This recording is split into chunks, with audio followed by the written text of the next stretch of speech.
Hello, hello, hello, everybody. It's Smithers here. Gonna host a little Q&A right now on Hell Let Loose, and just to kind of cover the various questions I've received on my YouTube channel, and hopefully be able to answer and provide some insights to the game. And before we get welcome to my abode here, just sitting on the couch, nice and relaxed, and I have about 30 slides prepared here today. Hopefully, we should be able to run through these pretty quickly, but we'll see how this goes, right? And if you're wondering, yes, I will get a microphone stand. I just didn't feel like relocating all my equipment out here to the living room, but yeah, I will get something set up here shortly. All right, so without further ado, let's go ahead and get started. If you have a question that I didn't answer today, go ahead and post that below, and I'll include you in the next Hell Let Loose Q&A here on my channel. All right, so let's go and get started, everybody, shall we? First question comes from Kevin61733. I kind of like seeing what other roles.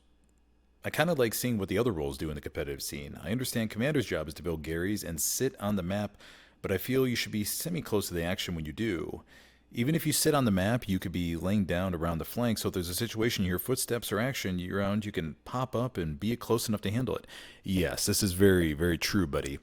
So this isn't more of a question. These are statements and questions that I'll be responding to. But so as commander, you can kind of command as two different ways, right? So you can be on the front line and do your thing, right? But I prefer to be driving around a supply truck in the back line, dropping supplies around various areas, or just monitoring from a farther distance.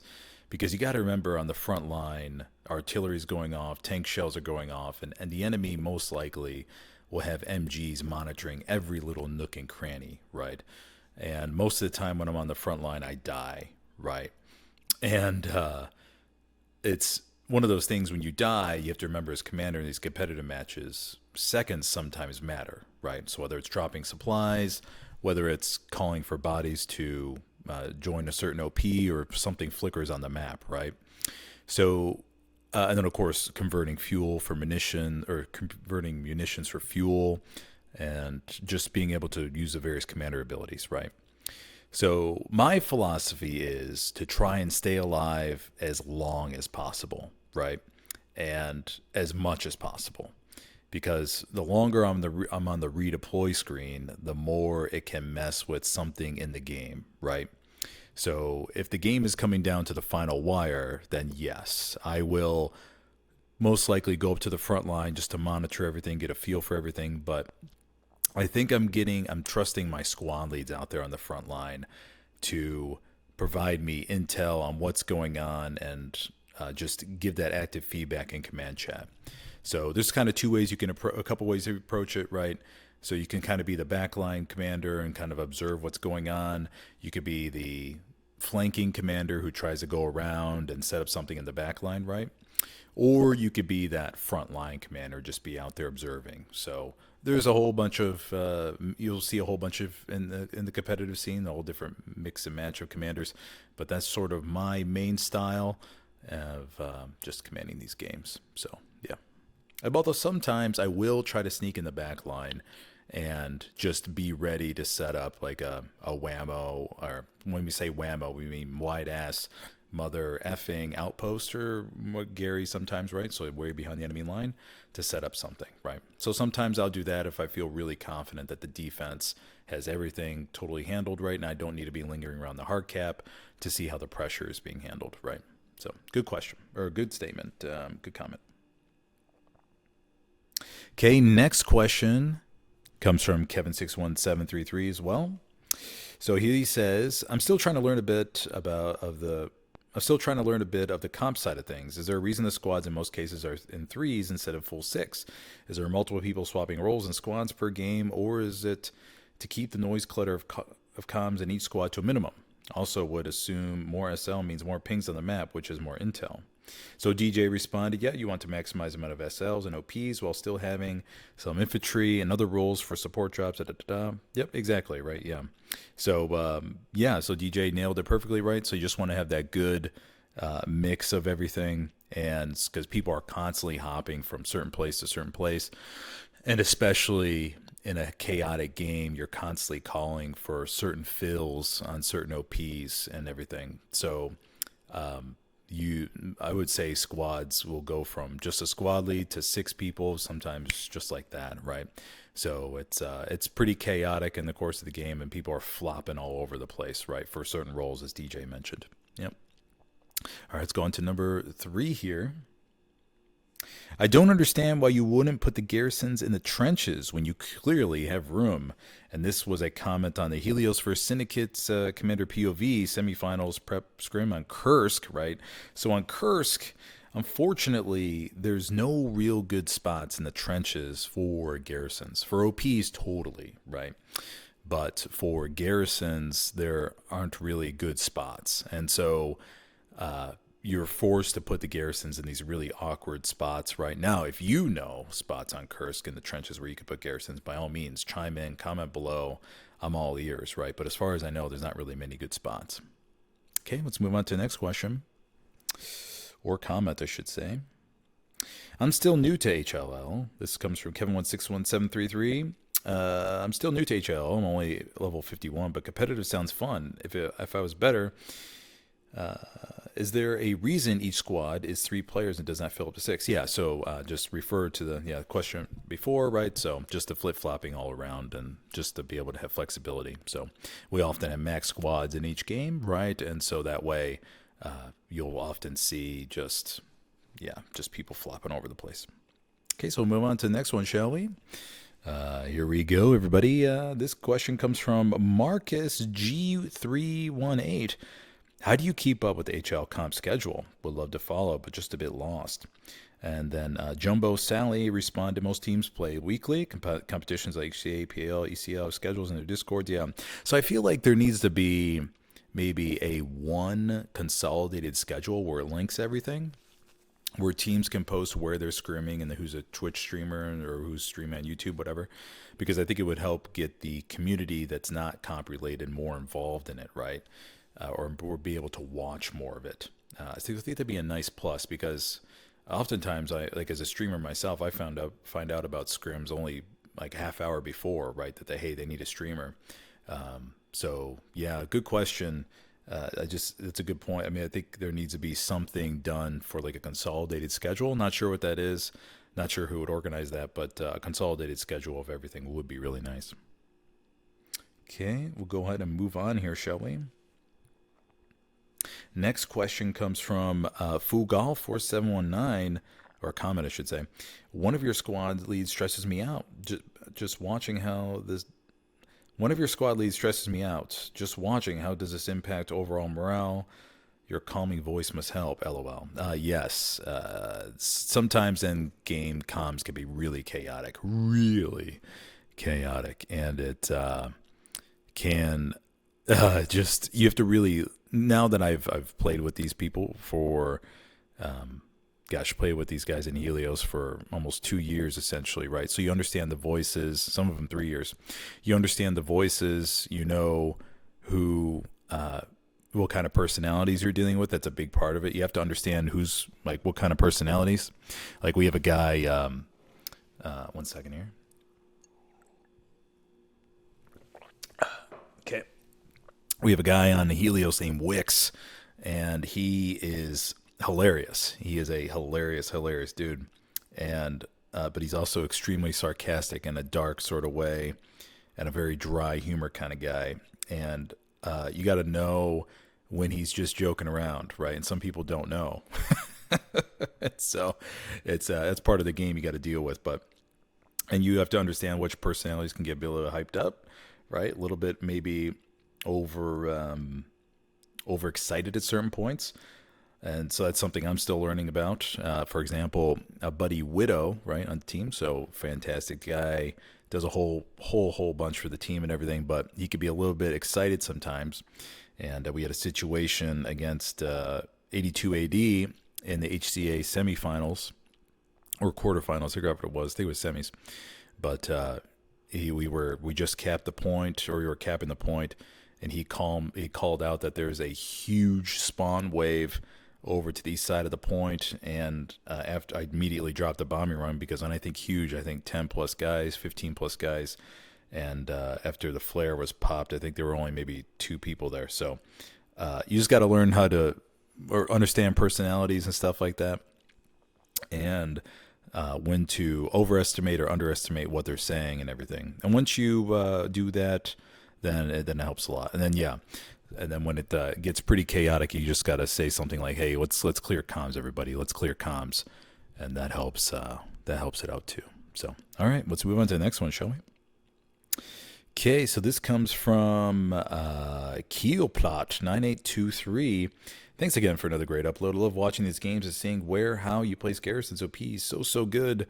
What are the different tags you have after your names? So Helios right now is a conglomerate of various teams. So we have OP, which is OPBHB, so those 2 groups together. And then we have former Glow members, right? So we have Glow members on the team. We have Rangers of the North mix in there sometimes. And I think that pretty much covers. And there's some other people as well that come on and sub for us and everything. But you'll see a bunch of tags in the game. But the main big conglomerate is the Helios tag, right? So we play underneath that. You'll see it sometimes in other teams too, like in China.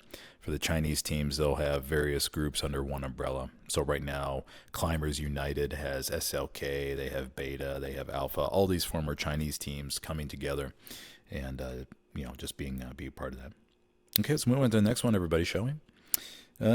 Such a good game, Smithers. I don't know how you keep track of all the different chats. Commander POV video, Helios versus GBI. Yeah, so this was, so all the different chats, it's all about learning voices. So once you spend 2-3 years with people, you know their voices because you're not going to see their face during the game, obviously. So you have to learn their voices. And so it's really easy to decipher when you're listening in game who is on offense, who is on defense, and what kind of personalities they have, right? And that makes it really easy to decipher what I really need to pay attention to and what I know that they have handled or what I know they're talking about something else, right? So once you learn their voices, you're good to go. Voices and personalities, after that, you're pretty much set. Okay, let's move on. So let's move on to the next one, shall we? Next one comes from Kaio1658. Bro, that nasty ass chewing at 9 minutes is unbearable. Championship game, Helios vs Greyhounds. Yes. In that game, I was super stressed, and I was doing a little bit of stress eating, and I think I packed down about 2,000, maybe 1,500 calories during that game or something like that, right? But I was stress level was sky high during that game, so yeah. But I thought I edited out most of the chewing, but I missed some parts. But yeah, if you like chewing ASMR, feel free to tune into that video. Yeah. Okay, let's move on to the next one. Here we go. This comes from Metal Aerial. Imagine trying to build a backup garrison and getting killed all the time while squad leaders ask you why there's no garrison. I've been there.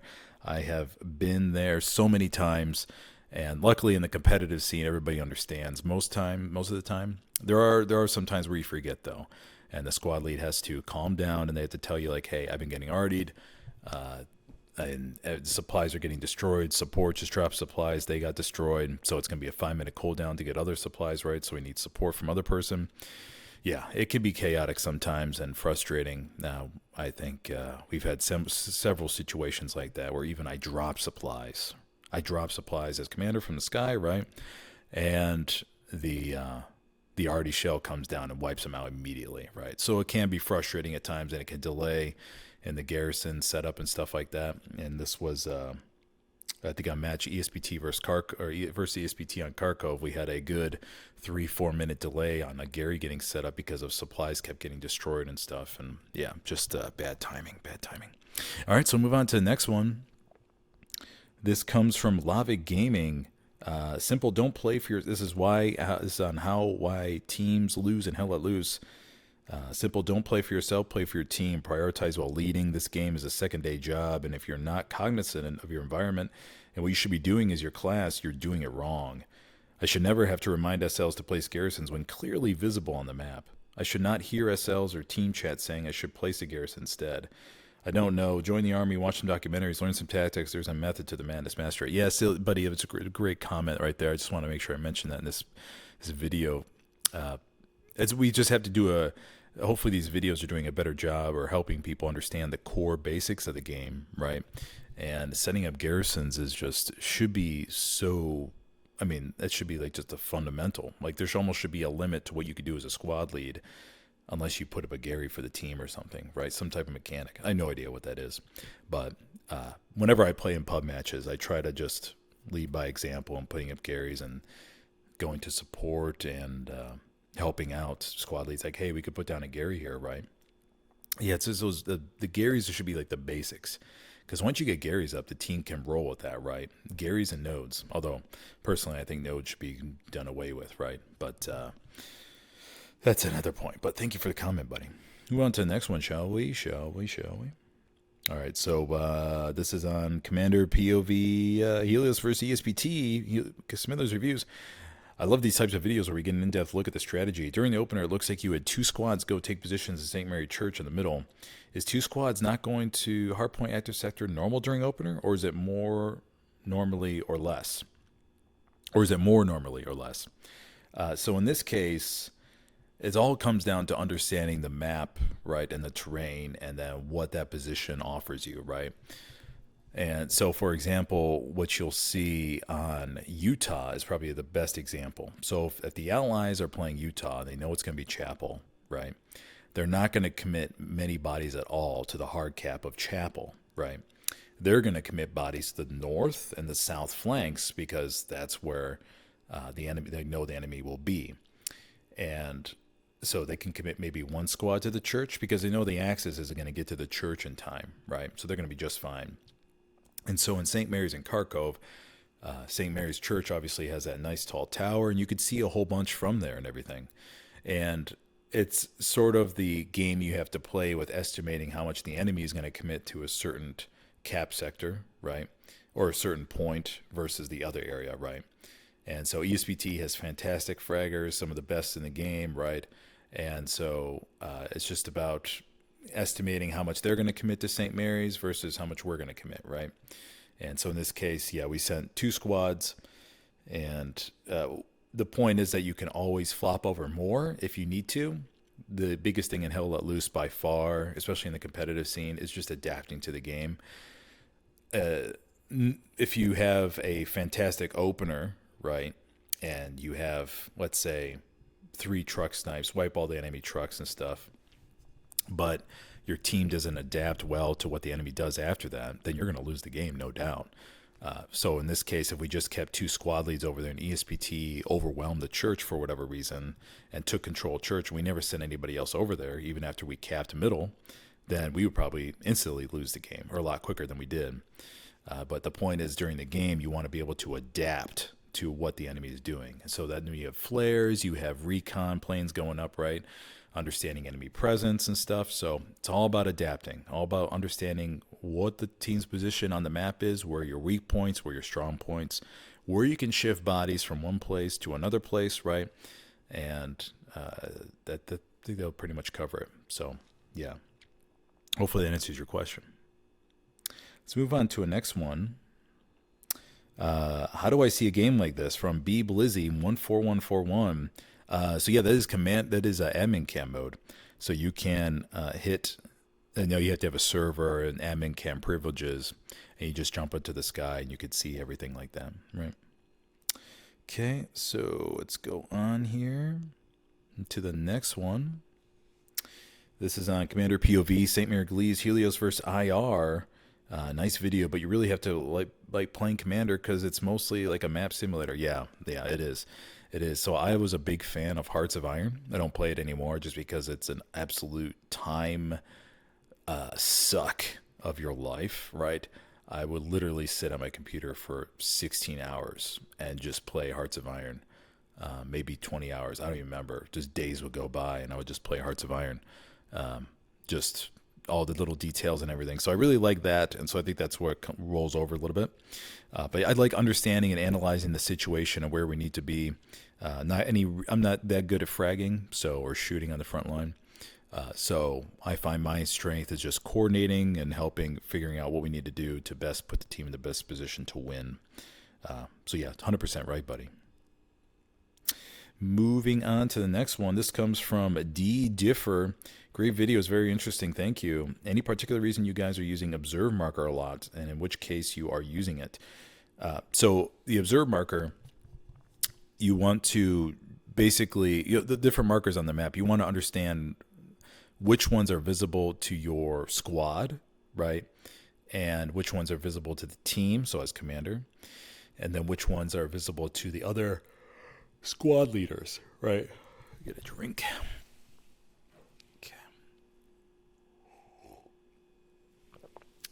Okay. All right. So you want to understand which ones are visible to once again, the team, the squad, and then the overall unit or the other squad leaders. And if you think about a tank marker, right? The main thing you want to do there is you just want to have one tank marker, maybe two if the commander is putting down 1, 2. But that way the other squads can use an observe marker, so that way it doesn't look like a whole bunch of tank markers on the map, right? And that way it removes a little bit of clutter and confusion as to saying, hey, is there 1 tank? Is there 2 tanks? Is there 3 tanks, right? So, and then for another example is using the attack marker for the MG, right? So a squad leader will put down an attack marker and say, hey, there's an MG on my house attack marker. And so the armor crews know, hey, we have to wipe out that MG on the attack marker, right? So it's just about the clearing up the map, clutter and confusion and stuff like that. So hopefully that helps. Next question. Let's go to Mr. Mustache Alberta. This is the only second match of yours that I've watched. Do you use Halftracks competitive all? And Clownface said, typically in comp matches, Halftracks aren't really used because all the fuel is going towards spawning as many heavy tanks as possible. Yeah, that's 100% true. In comp scene, different commanders. ESPT has a commander, Woman Repellent, I believe, that throws 4 or 5 airheads a game, and I'm not sure if he prioritizes armor as much as we do. No knock against him, but teams can adapt, right? Because maybe their armor is playing conservative and they have tons of fuel. Maybe they haven't lost a freaking tank all game, and they just have extra fuel, and they don't have to worry about converting resources to manpower or fuel or stuff like that, right? And so Halftracks, this is like a bonus item under the last 10 minutes, and I'll look at the map and I'll understand, hey, the tanks won't have enough time to bring another vehicle up, right? And let me just go ahead and spawn a Halftrack, and maybe I could do it as an added defensive spawn, or I can put it on the attack and do it that way as well, right? So you won't see Halftracks too much unless it's like a big whammo play. WTH had a great play, a Halftrack play against IR. It was, I think, in last seasonal, where the commander drove a Halftrack to the uncaptured or the locked 3rd point, ready to go once they captured the 2nd point. So they were down 1-4. So WTH captured the 4th point again. So they were down 2-3 then. And then the Halftrack was ready to go already by the top point. And I think a lot of the team spawned on it, and they almost capped it. I think they almost capped it, if I remember correctly. So Halftracks they have to be extremely strategic and just really understand what you're doing and making sure armor has everything that they need to win the game.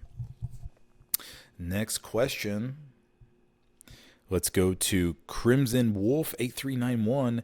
Got a few questions. How does one get into the comp scene? Steam only, level requirements? So there is actually a really good comp scene now on console that everything is, there's a lot of players playing on there. So I highly recommend checking that out. But you can, somebody will have to comment below or something about what would be the best way to get actually a link. But there are tons of different groups for the comp scene. So pretty much all the groups like Helios, WTH, ESPT, Greyhounds, they'll have a recruit status. So you'll say, hey, I would like to be a comp team member, right? And so then they'll ask you some questions like, hey, how long have you played? What are your roles? What kind of high scores do you get? Or what other competitive teams have you played for? Or other games you've played in competitive scene? And then, so you'll go through the recruit process. and they'll determine whether you're a good fit or not. And big personality is a big thing too. Personality is a huge thing. You got to be able to fit in with the group, right? You don't want to trigger anybody. You don't want to get anybody angry, too angry, that is. You don't want to be a troll to the team, right? You just want to slide right in. You want to slide right in the group, right? And just fit in very, very nicely, right? You don't want to have a big personality. You don't want to have these small little things that annoy people too much, right? You just be normal, right? Just don't be weird. Just be normal, right? And so those are all the things you got to consider. I know they're like, you can go check out Das Altberg's video, so it'll be linked below in the description. So he may have Discords in there, but there's tons of different Discords you could join, and you can find in the seasonal Discord as well, as far as all the different Discords with the different teams about where to join as well. So plenty of teams need recruits. I would just try to figure out. How can I say this? Don't join the best team, right? Because they're the best already for a reason, right? Figure out another team you want. I'm not saying join Helios. I'm not saying join WTH. Not saying but just find a team that is going to challenge you, right? And maybe need some work, because we want to keep the competitive scene alive, right? And diversity is key. And just to get as many good players on as many different teams as possible would be great. So that's my little comment about the competitive scene. Okay, we'll move on. Next question. They made it so you can get on rooftops on Hell Let Loose. I know the parkour is limited in comparison to Postscriptum. Yeah, so there are tons of different rooftops you can get onto, so you can like jiggle through the windows and stuff like that. I'm no expert on it, but each team has their own way of posting all the different methods and how to get on rooftops and stuff like that. But yeah, you'll be surprised. I'm surprised every game where I get shot from, pretty much. And MG spots are so key, like on rooftops and chimneys and stuff like that. So many different places you can go up. Okay, so we'll go on to the next question. This is from my Helios vs. ESPT POV Carentan PHL Knights. This comes from Oscar Almberg 9821. The problem with playing normal Hell Let Loose is that nobody wants to defend. I've lost so many games because nobody deploys on defense. I love that you are active and checks defense frequently. Yeah, I know, man. Pub games are difficult with defense. I really don't know what to say. The only thing I could advise is just join a squad or start a squad and just put your OP on defense, right? Or encourage your squad to fall back to play defense. And then if you're squad leading and nobody's falling back to defense, just kick him out of your squad. Just kick him out of your squad. I mean, fortunately, those are like the only methods that I can think of. I know that's not going to solve every problem, but that's the only one I could think of or those are only a couple ones I can think of at the moment. But yeah, in competitive scene, everybody respects the fact that we need defense. And so, because the other team will take advantage of that if you don't have defense, right? Okay, moving on to the next one. Hopefully everybody's enjoying this so far. Wooden Eye 35, or Woden's Eye, sorry. Off topic, but I played on Chad's server consistently, and one day I enter the server and get hit with an insta-ban because I had Maltese crucifix in my name. I got accused of being an Iron Cross. It's not. Even if it was the German army uses it still till this day. Firefighters use the Maltese. So yeah, buddy, I'm not too sure about that. You'll have to reach out to somebody on chat. Symbols can be confusing in game, right? Not everybody knows what's what. You just have to ping admin or something like that. Be like, hey, or it's not what you think it is, or whatever. I mean, what's the harm in just deleting it? I don't know. Some servers are more pickier than others. Okay, moving on. Hey, Smithers, have you ever seen a draw in a comp match? No, never. There have been some gnarly games, though, where the opening has been stuck at 2-2 for like 20 plus minutes, maybe 30 minutes even. I had commanded a game against Sesh HCA semifinals a couple years ago where the opening was like 23 minutes, I think, 24 minutes, tied. It was pretty crazy. It was a very intense game. After the opening, I think everybody was exhausted a little bit, and the game sort of evened out, and we were able to win that one. But yeah, no, I don't think there's ever been a tie. Never ever been a tie. Would, would be interesting though. Next one is from Grimmon Form. What's the general consensus in the cop scene around preventing cheaters? Are there any processes in place to try and prevent people using cheats? Or we just assume everyone in the comp scene loves the game too much to bother cheating? It's a very competitive game, and I often come across cheaters at pub matches, which kind of, I think he just mentioned, it kind of sucks. But yeah, so cheating in the comp scene is, you just don't know. I mean, you can't, obviously Steam has their thing, right? But there's been numerous ways I've seen where people, they have like a second monitor and they hook that up to like monitor thing, and I'm thinking, oh my gosh, right? I'm like, why? What are you doing this for? Nobody's making millions of dollars off of this game, right? But when it comes to the competitive scene, people will inch out every little bit of the can of the game just to get ahead, right? But I know there's been some what you could do in the comp scene. Essentially, if you think somebody's cheating, you can ask them to record their POV, right? And so if so, for example, during seasonals, I think you could make a request to say, hey, I would like the top 10 fraggers on this team to record their POV, right? And so they have to record it, and if they don't record it, they get punished, or the team gets punished. I think they may forfeit the game even if they don't record it. So the so that's one method you can get away, or you can try to tackle the cheating problem. And of course, there are classic cases where players' KPM or KD ratio will plummet right once they have to record. And what are you going to do, right? I mean, you're going to ask them to keep recording over and over again? I don't know. I don't know. There's smoke filter controversy as well. So that was a big one from, I think it was HCA and last seasonals too, where you can finagle your NVIDIA filters or whatever, or set your graphics super low so you don't see the smoke. And, it's like, come on, guys. We're just trying to play the game here. I understand we want to win, but now I don't play with anything. I just raw dog the game. I don't. That's my way of playing. I just like to enjoy the game as is. But some people go all out with these filters, and it makes their screen all yellow and green and stuff. Like, oh my god, like how are you even enjoying that? But that's it's a tricky topic because you're not all playing in a confined space. Like in Counter-Strike, when they're playing competitive games, right? You're in this enclosed space, and these are computers these aren't your computers. These are pre-built computers, right? They're for you all to play the game, same environment, same everything, right? I think until or if there's ever money starting to get involved with this, right? It's serious money, then there'll probably be some changes. But for right now, yeah, there's a lot of controversy. I could probably name off 20 people off the top of my head where I've heard so and so think they're cheating, right? And it's just, what are you going to do, right? Now, who knows? There could be people on my team that cheat that I have no idea, right? So all I know is I play the game raw dog, and I just like to enjoy it as is. But once again, I'm commander. I'm not worried about fragging my heart out. But yeah, trust me though, it's a sore topic in the game, and there's a lot of controversy over it.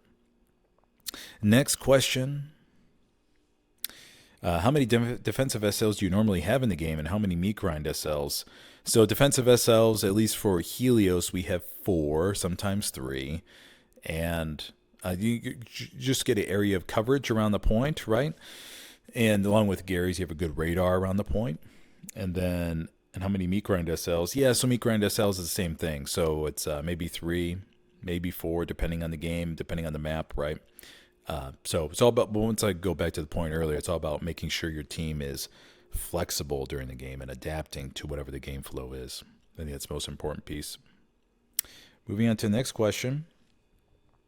Hey Smithers, great vids. Been getting into competitive HL lately. What are some faults you would say lower division comp teams make that keep them at a lower level? Is it pure gun skills, or is there anything they are missing tactic-wise? So gun skills are huge. I would say in my other video I created about why teams lose, gun skills by far. I mean, if you put a team like ESPT against, let's go with not Rangers of the North, but go with Hellfire, right? So Hellfire was in Division 4 of APL, right? ESPT will roll through them in minutes, just because their gun skills are top.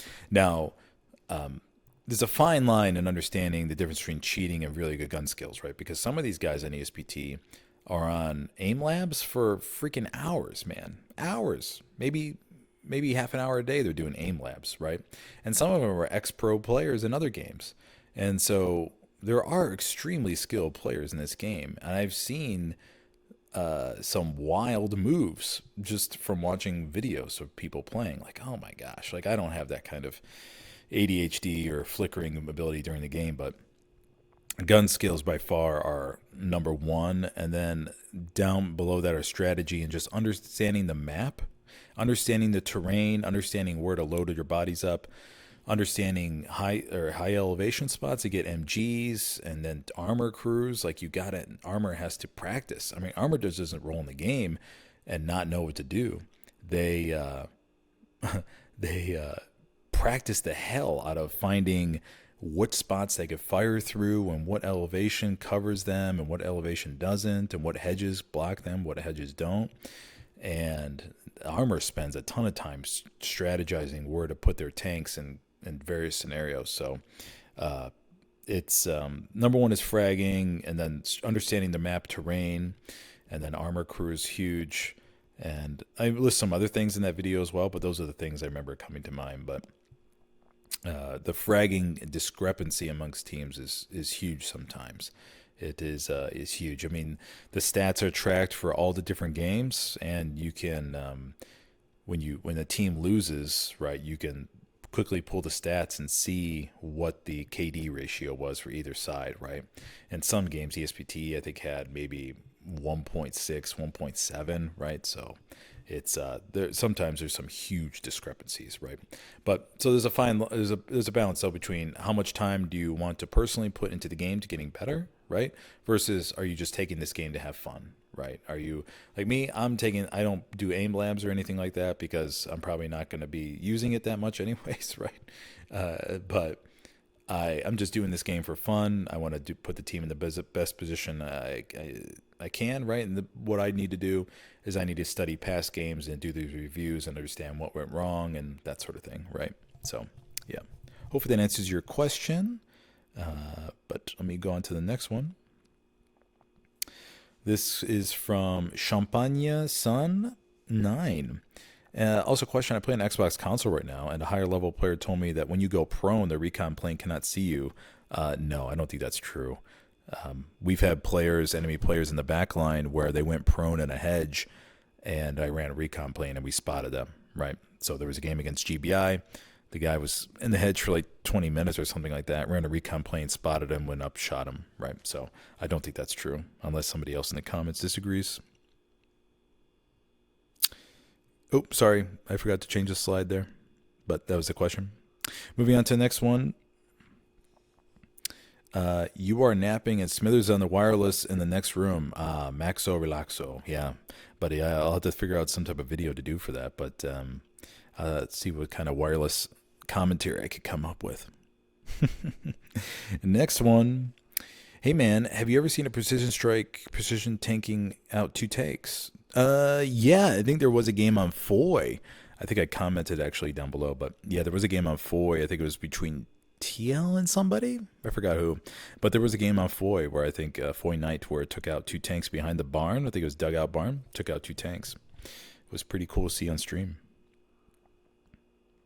Next question: why don't you guys ever spawn panthers? Yeah, so panthers are banned in competitive scene for a couple of different reasons. I think the main reason is that so the Axis doesn't have 2 heavies that they could spawn at once, right? So the Allies only have the 76. And so they could spawn 1 panther or 1 heavy, but the Axis, so this way they can only spawn the tiger, so 1 heavy to 1 heavy, right? And also the panther is more mobile and just you can get around the map a lot easier, I feel, in the panther. Now somebody may correct me if I'm wrong there, but I think those are the main 2 reasons. Okay, next question, or actually the last question: is there a limit to the number of AT guns you can have up at one time? Yeah, so I think it's 6. I think I commented below 6. And yeah, so 6 AT guns you can have in one match. Yeah. Okay, everybody, I think that was it. I think this was a good Q&A. A lot of good comments and questions and stuff like that. So, but if you have any other questions you would like to have answered, feel free to comment below, and I'll include in my next video. Hopefully you guys all enjoy this very much, and I'll keep a posting, and hopefully you guys keep a watching. So, yeah. All right, everybody, thank you for joining me this time, and I'll see you in the next one. Have a good one, buddy.